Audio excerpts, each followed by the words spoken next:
40টির অধিক রাষ্ট্রে তারা খুব প্রভাবের সাথে কাজ করে যাচ্ছে এবং আপনি যেন অবাক হবেন তাদের যে কার্যক্রম ভারতের পরে দ্বিতীয় ছিল সবচেয়ে শক্তিশালী এবং প্রভাবশালী ছিল নেপালে এবং তৃতীয় নম্বর ছিল বাংলাদেশে। মানে তাদের অবস্থান শক্তিশালী ছিল তৃতীয় নম্বর বাংলাদেশ। কিন্তু 5ই আগস্টের পরে পরিস্থিতি যখন সম্পূর্ণ পরিবর্তন হয়ে যায় তখন তারা এই অবস্থানটা হারায়। অল্প কিছুদিনের মধ্যেই তাদের 100 বছর পূর্তি বিশাল একটা আয়োজন হবে এবং তারা বেশ কিছু প্রজেক্ট হাতে নিয়ে আগাচ্ছে। তার মধ্যে যে বাংলাদেশে তাদের যে প্রভাবশালী যে অবস্থানটা তারা হারিয়েছে এটাকে তারা ওই 100 বছর পূর্তির আগেই উদ্ধার করার জন্য মনস্থির করেছে এবং সে লক্ষ্যে কিন্তু ইসকন সহ আরো যে সমস্ত সংগঠনগুলো বাংলাদেশে গোপনভাবে কাজ করছে তাদেরকে তারা সক্রিয় করছে এবং আমরা দেখতে পাচ্ছি ইসকনের মাধ্যমে যে অরাজকতা ইতিমধ্যে শুরু হয়ে গেছে।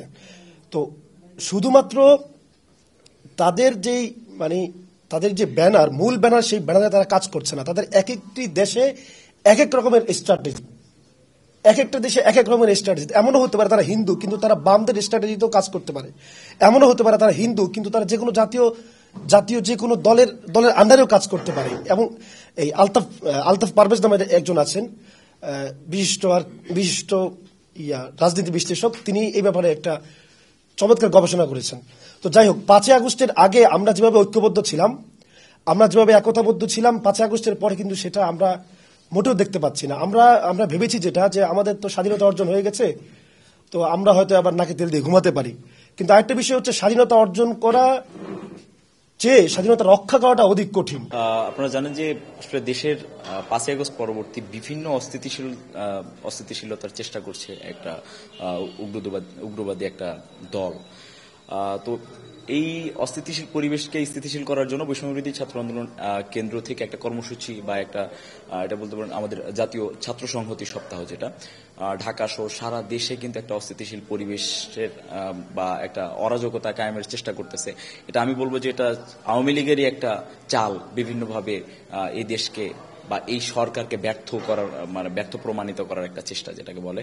তো তার প্রেক্ষিতে আমরা যেহেতু কেন্দ্র থেকে কর্মসূচি দেওয়া হয়েছে যে সপ্তাহ কেন্দ্রীয় ছাত্র সংহতি সপ্তাহ, এবং এখানে আমাদের যত ছাত্র রাজনৈতিক দলগুলো আছে সকল রাজনৈতিক দলগুলোর সাথে আমরা আজকে বসেছি এবং আমরা চাই যে এই সকল ছাত্র রাজনৈতিক দলগুলোর ঐক্য পারে এই অস্থিতিশীল পরিবেশটাকে স্থিতিশীল করতে, এবং তাদের ঐক্যের ভিত্তিতে আমরা একটা সিদ্ধান্ত নিয়ে যে আমাদের আগামীর ক্যাম্পাস রাজশাহী বিশ্ববিদ্যালয় সেটা কিভাবে পরিচালিত হবে বা এখানে কোনো অস্থিতিশীল পরিবেশ যেন ভবিষ্যতে তৈরি নাও হতে পারে, এই ওভারঅল এই বিষয়গুলো নিয়ে আমরা আলোচনা করছি। আসলে সাধারণ শিক্ষার্থীদের ভিতরে একটা বিষয় কাজ করে যে মবটা, যেটা যে একজন যদি একটা মব তৈরি করে দিতে পারে সেখানে কিন্তু হাজার হাজার শিক্ষার্থী ঝাঁপিয়ে পড়ে। সেটা ভুল হচ্ছে কি সঠিক হচ্ছে এটা বাছবিচার অনেকেই করে না।